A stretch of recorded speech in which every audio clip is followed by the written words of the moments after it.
Father, we want to thank you for everything that you do for us on a daily. We praise you and we glorify your name. In Jesus' name we pray. Amen. My name is Mogomotsi France from a company called Key Wealth, and it's the company that is bringing you the annual financial education conference today. You must also know that this is the second one. We had the first one in 2017 and it was a successful one, and I hope this one also will be the same. But before I say anything, before I even welcome everyone, let me just recognize the presence of Mem Maswelo Maruna. Can we clap hands for her? She's in the building. All right. And also let me recognize the presence of Mr. Lerumo Mohobe, who will be sharing some insights with us as a serial entrepreneur. You can see that I'm learning from the best, eh? All right. And also, can you clap hands for yourselves? I mean, I guess it's also, we're also welcome here. It's a privilege, I mean, for you to be here with us. And I'll also welcome everyone at the VIP. I mean, I see Chili there, I see Warabile there. You can also clap hands for them. As Key Wealth, we're a financial advising and wealth management company. We started 5 years ago. In actual fact, we're turning 5 years just about 4 days ago. Ladies and gentlemen, entrepreneurship is difficult. And I know, as the speakers will share with you, this is not an easy road. So it's really hard. So, and I can tell you, the JCAP shows you that if you pass year 5, you'll have learned a lot. And I'm not saying we're already there, but somehow we have managed to stabilize. Right now, we're a team of over 20, and we've got clients such as F&B, Wilderness Safaris, DBS, Water Utilities, Competition Authority, Puma Energy. We've grown as a company, but we're still getting where we want to go, but we're still on the journey. So entrepreneurship is not a destination, it's a journey. Mandela Washington Fellowship is one opportunity that when you have, you get an opportunity to go and see how the Americans are doing it. And I had an opportunity to go to Chicago, where I was in the business and entrepreneurship track at Kellogg School of Management. And I can tell you, entrepreneurship in America is a culture, right? You will see that there are so many entrepreneurship hubs. A lot of people embrace, even at a young age, they embrace the importance of entrepreneurship. And as you know, entrepreneurship is about solving problems and creating jobs. And you also are aware that in Botswana right now, as we are a population of 2.3 million, we've got more than 100,000 graduates unemployed, and amongst youth, there's about 38% unemployment, right? But you see, nationally, it's about 17.7%. By the way, it's reported. So it might be more than that. But this time around, we said, you know what, let's talk to entrepreneurs. Let's realize that entrepreneurs are the people out there trying to build their companies. They need the skills, they need the insights, and they need to learn from the seasoned entrepreneurs, the ones that have done it, and they can share some insights with them. And I can tell you, you're going to learn a lot today. We have speakers as Mem Maswelo, who will be talking about personal mastery, you know, the emotional intelligence part of it. Employing people is difficult. You deal with different characters. People are coming from different backgrounds, right? Whenever you attend occasions like this, take it as part of Hurupisiwa. Are we together? Right.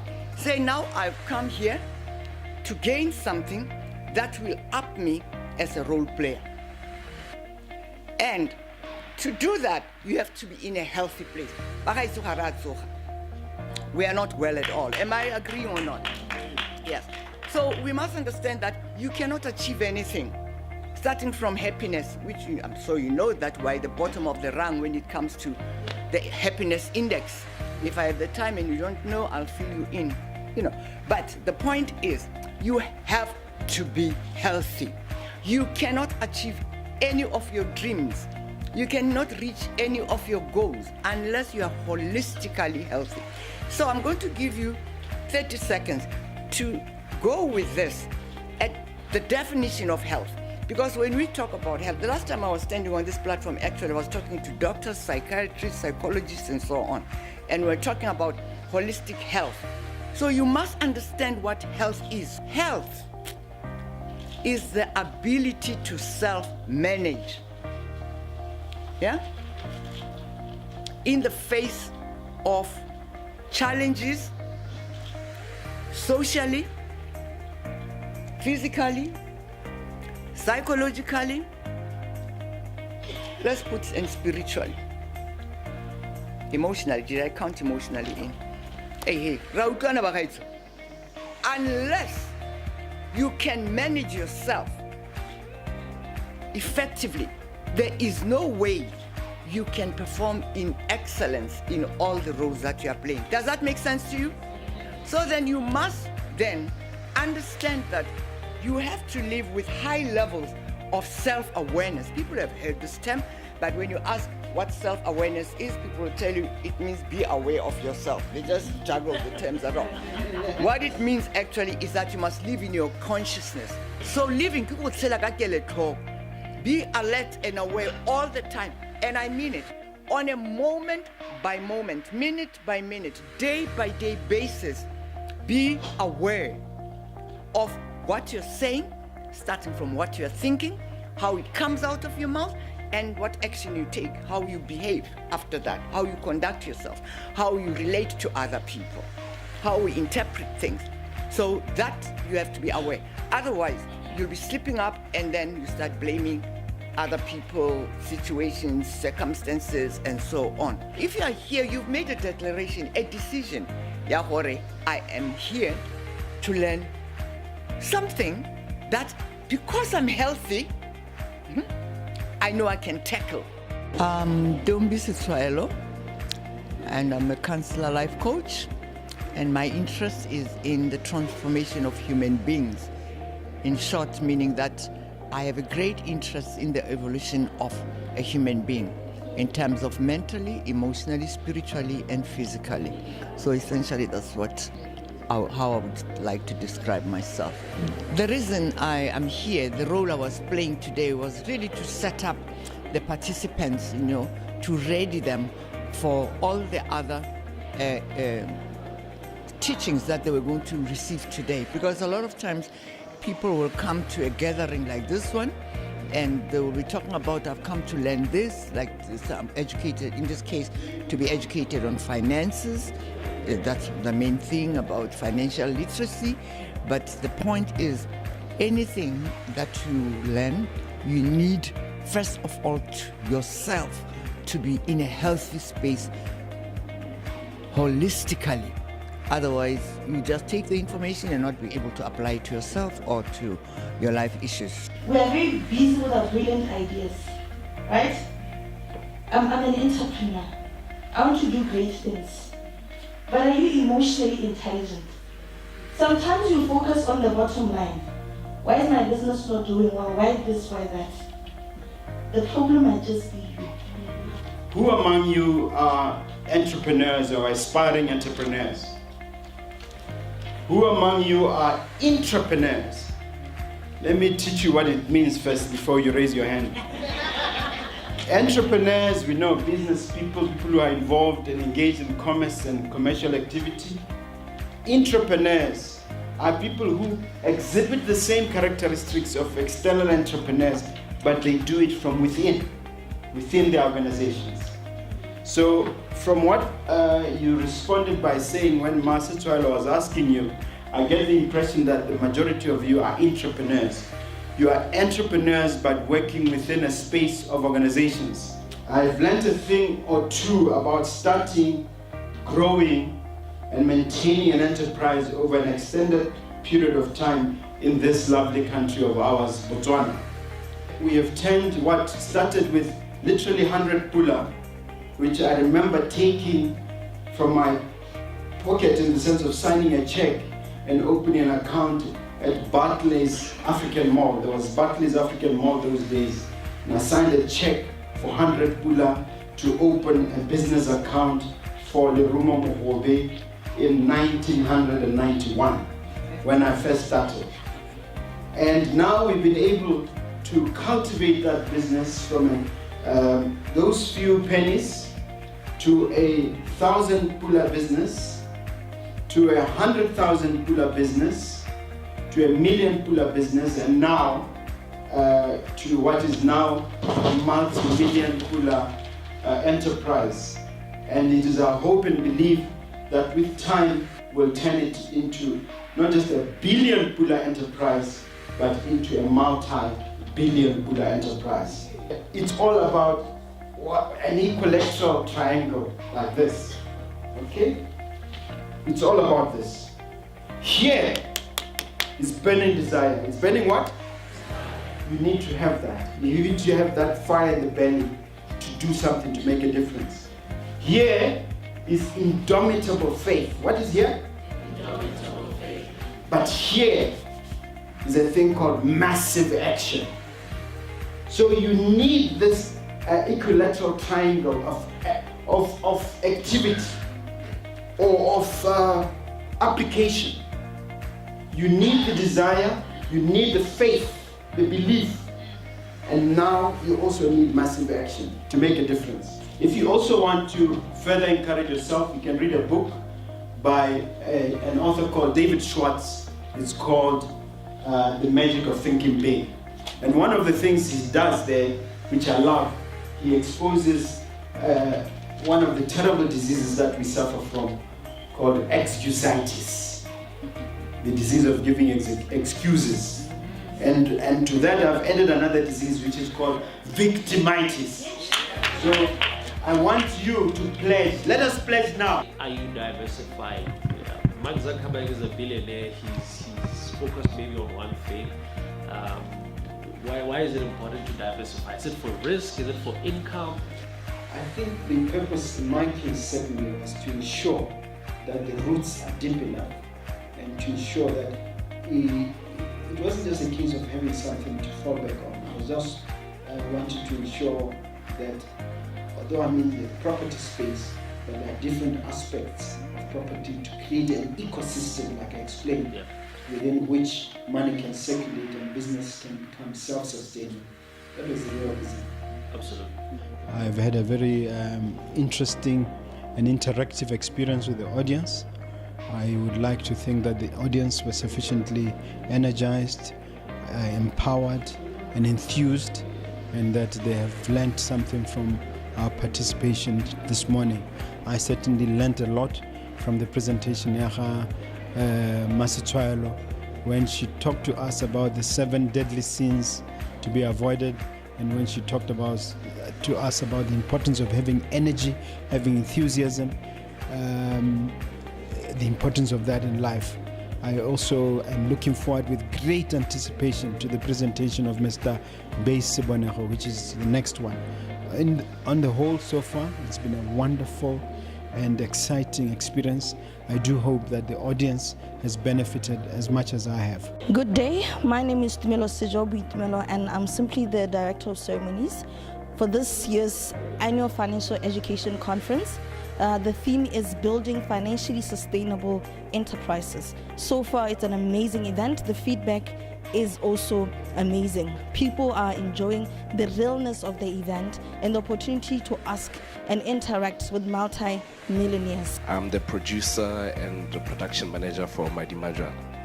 Mighty Majoran is a financial literacy program that is empowered by Barclays. What you seek to do is teach people and communities around Botswana about financial matters, simple financial matters. Bona kana nna ke gore letse ka khanyele ya gore wa go rekela bitse on my birthday. So ska lebala gore birthday ya me is in 3 days. In 3 days? Yeah, I can't go lebala ya. Go setse at least a month. E tlhara. Kanda no batla gore ako se plan o mona di business. You never disappoint ka wetso motho wa mekane. Ako se plan tlhara. Bona ntse re kene. Umpatrekile but don't worry my love. I'm thinking gore because I'm expecting 27,000, right? Yeah, I gotta want to open the check. Wait gore king. Kolo yele ka tsara tsa me ke re te be re tira convoy ka di Beta ko kasani ko go bona nna la be ke za I'm really tira mala. Oh baby Can I get 20? 22,000 the big kwala ke te ke ha ke tsa mo go di tsaya. Say. Bueno, te son tarinya. Así que te que te kurume di tena. Say. Polai di sangue te bigete. Kuira la un pio. Say, ki tota ke mo tseleng say, mpa 3 days. Ke le romela di deposit ya 25,000. Hein? O va to sa mo mo na le. Hein? Bueno, no la manera de una. Hadi le bilmiyor. Hadi le ince forma da hadi ince forma da.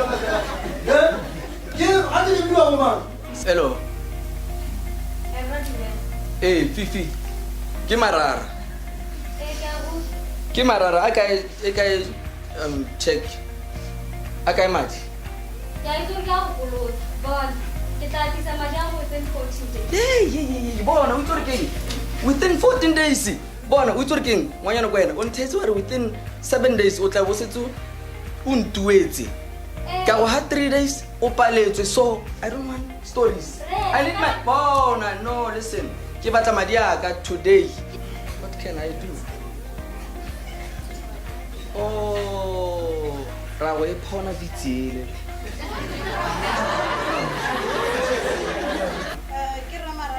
Ke marara ka seng. Emma, my friend.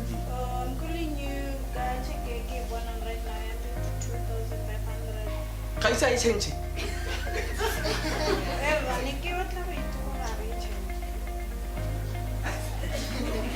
Kenya.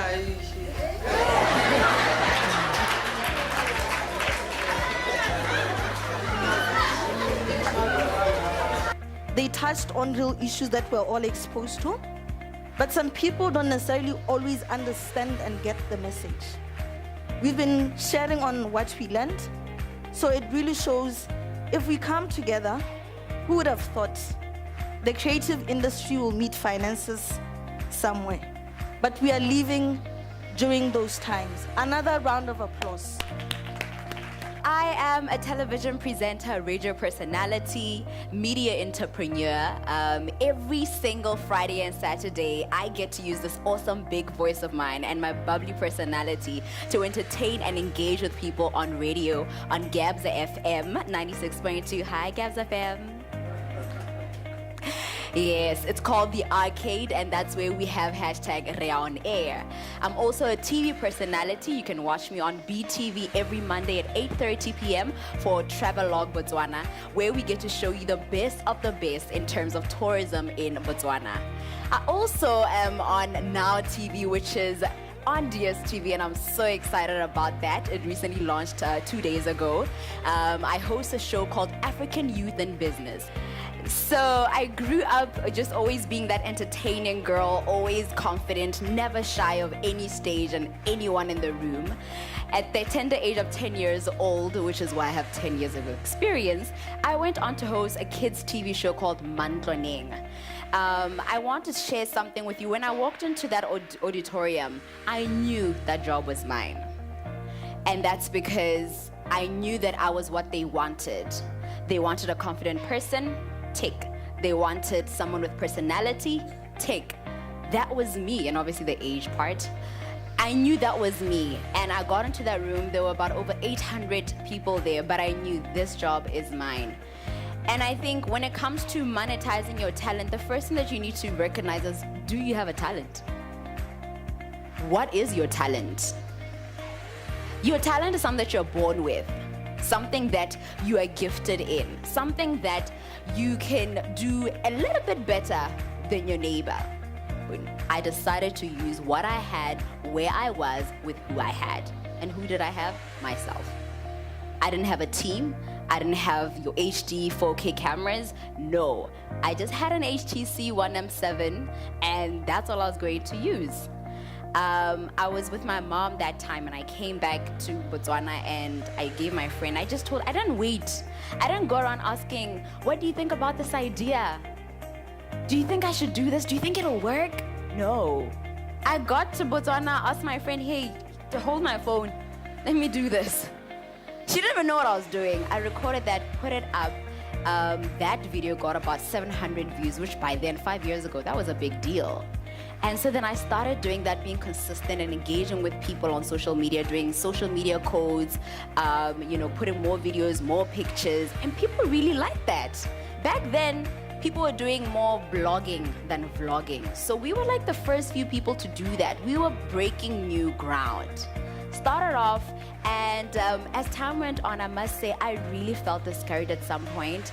I felt that there were some people who started out later than me, and their pages were growing, and they were like, getting brand partnerships, and I was just there, not monetizing it and not growing. We need, as young people more especially, we need to learn to sometimes turn off social media, even though you're gonna take down my views that are online. Turn off social media. Sit down with yourself. Write down your goals. What is it that you want to achieve in the next 5 years, in the next 10 years, in the next 15 years? And you don't have to tell anybody, and you don't have to ask anyone permission. Those are your goals. I looked around and I found a gap in media. A lot of media production companies, they do your coverage events and television show productions, which we do as well, cute. But I was like, when it comes to speaking, when it comes to your CEOs, when it comes to your sales representatives, your PR executives who come on our radio shows and TV shows and speak, they always just, I tend to feel like I sell the product better than they should be. Yeah, and it's like, no. And I could only imagine, because now that I'm on radio, I know how much it is that client paid for this person to come and speak, and they're not doing a good job. They need help. So I thought, I'm gonna meet that need. And if it means maybe showing people that there's a problem, let me solve it, I will do that. So we could get little recordings and go to the client. Hi, yeah, so you brought so-and-so on the radio, and yeah, this is what happened. I think they could do much better. This is what we're offering. So now we're offering corporate media training, where we train people on how to engage with the media when you're going for TV interviews, radio interviews, newspapers, or even public speaking. Does it ever demoralize you when you think about like the size of the market, or are you thinking continental and global? So thank God I now live in the digital era where my market is the global world. Right. I don't necessarily have to just look at Botswana. Today, I was asked to come and speak on monetizing your talent. And I think, looking at my journey as a television presenter from a young age, I've been able to turn what I love to do so much, my passion, which is television presenting, and turn it into a business. And so I got to share my truth, share my journey with everyone. And it was just honestly one of those experiences for me that blessed me so much. I know I was the one giving, but then I got blessed so much, and just knowing that, there are other entrepreneurs like your base Bonogos who are doing so well, and other people who are inspired by my own journey that I could impact as well. My business cannot grow beyond the level of my personal development. So I got to change myself, I got to influence myself and grow myself before I can grow my business. My topic is, where is it? Just be navigating through entrepreneurial challenges, right? And I've been listening. Burning desire, action, dream big. Who can teach you those things?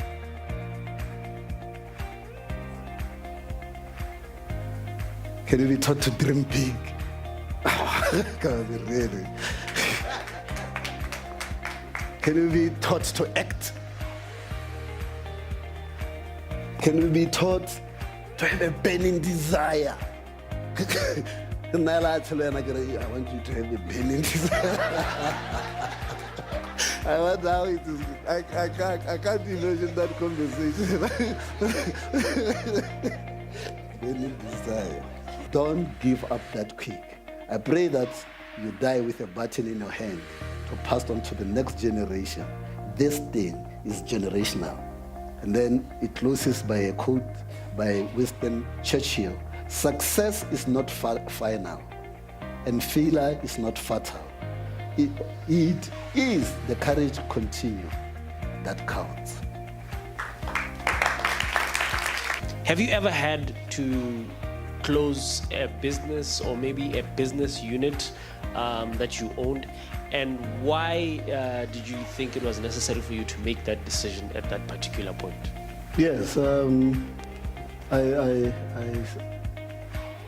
I started a business in the media industry, a newspaper called the Monday Times. One of the biggest mistakes that we make as African entrepreneurs is we hang on to businesses for too long when actually we should be letting go.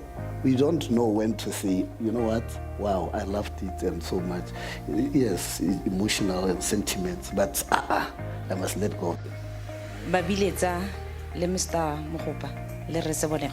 I just want to thank you, good gentlemen. We are in an era hana role model. I need you men to understand what you are doing here, because I think you're doing a big thing here, a massive thing here. Resebonego is my name, and I'm the chairman Brains Group of Companies. Today I attended the annual financial conference, and I can say it was such a beautiful event, and I'm happy that I've interacted with other entrepreneurs, learned a lot from them, and impacted in my humble way the little that I know of entrepreneurship. This is an event that I would personally support.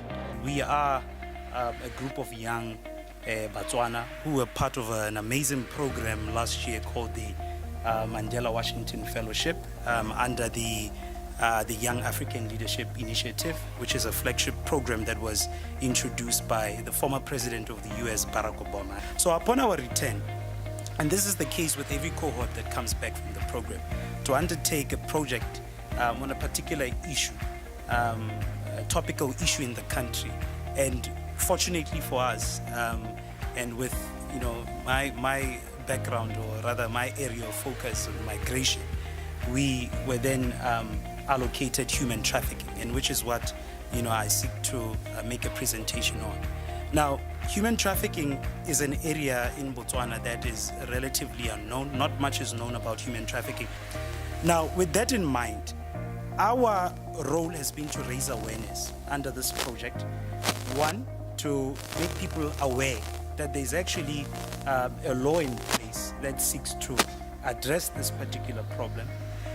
Secondly, that there are actually institutions in place in Botswana that have been established specifically to try to deal with this issue.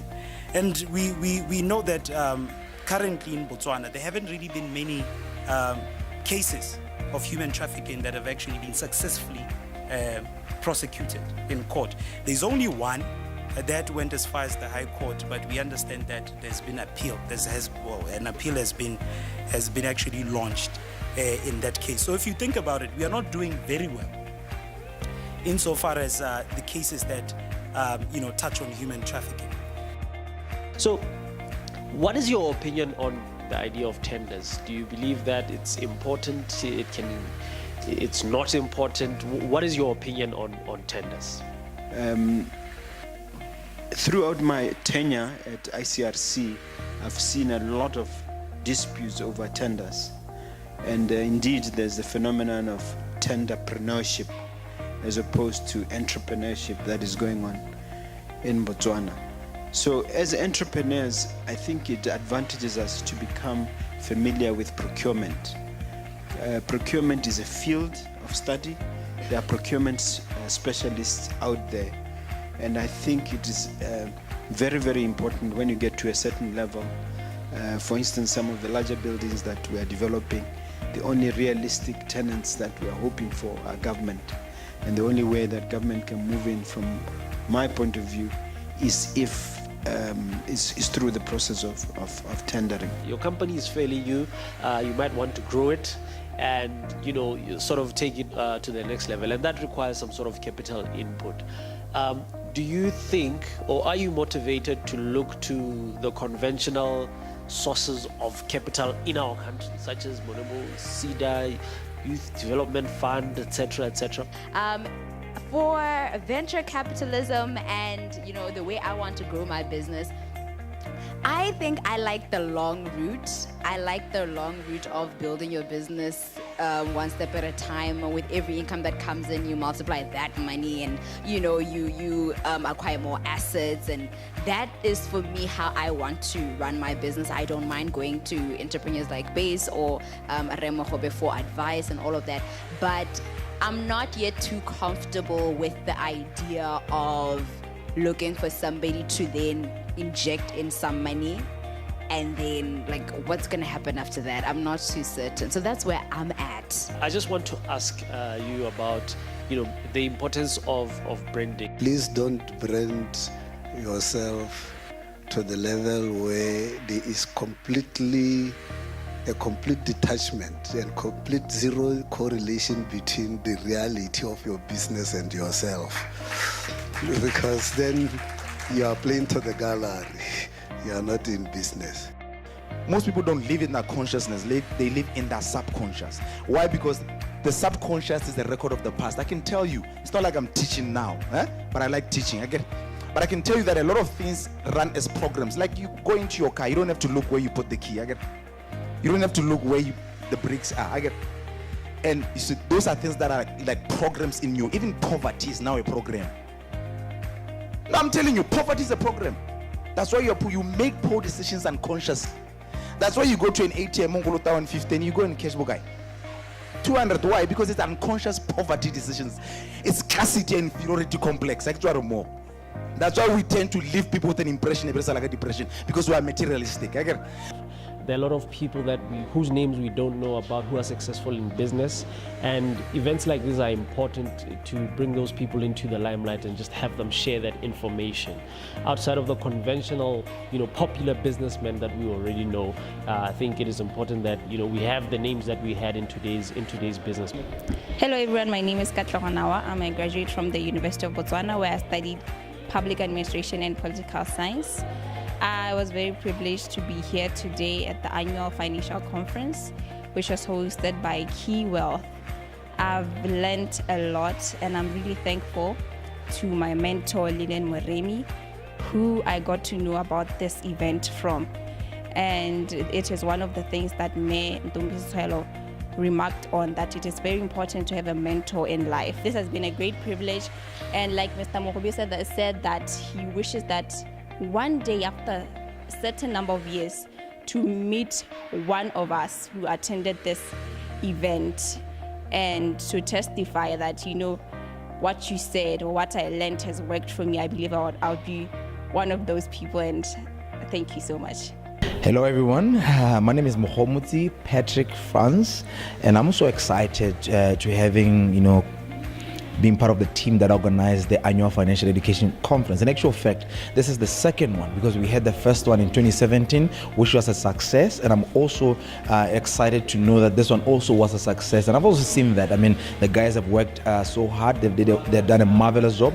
I'd like to thank all the team that was behind it, the speakers that came through, and also the audience. They were so engaging, and everyone was eager to learn. And that was an awesome and amazing event that went through, and we're so excited as Key Wealth, and also excited to also looking forward to hosting the next one next year. So look forward to that one, as Key Wealth will bring in more. And this time around, we're talking about building financially sustainable enterprises, but we'll definitely bring even bigger ones next year.